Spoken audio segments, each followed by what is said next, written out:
عبدالرحمن ابن عوف صحابه کرامو کې یو مالدار صحابي دی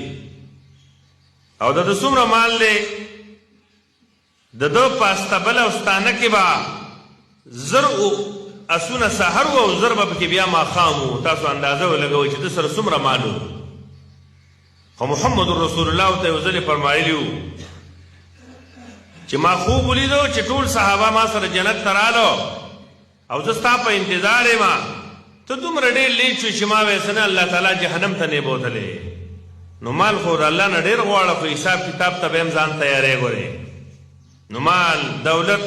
جیداد جاه و جلال منصب او عہده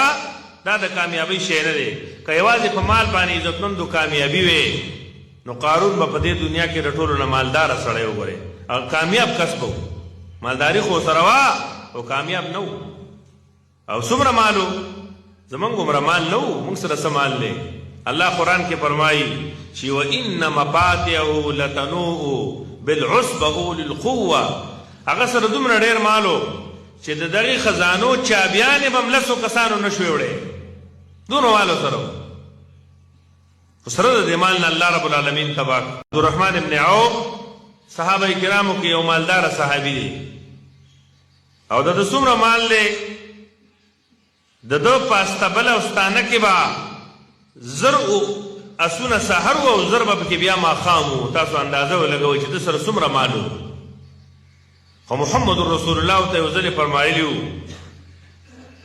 چې ما خوب ولیدو چې ټول صحابه ما سره جنت ترالو او زستا په انتظار ما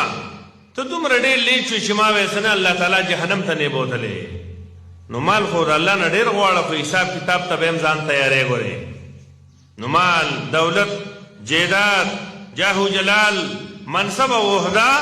دا د کامیابی شی نه دی که یوازې په مال باندې عزتمندو کامیابي وي نو قارون به په دې دنیا کې د ټولو نه مالداره سړی وګورې او کامیاب کس به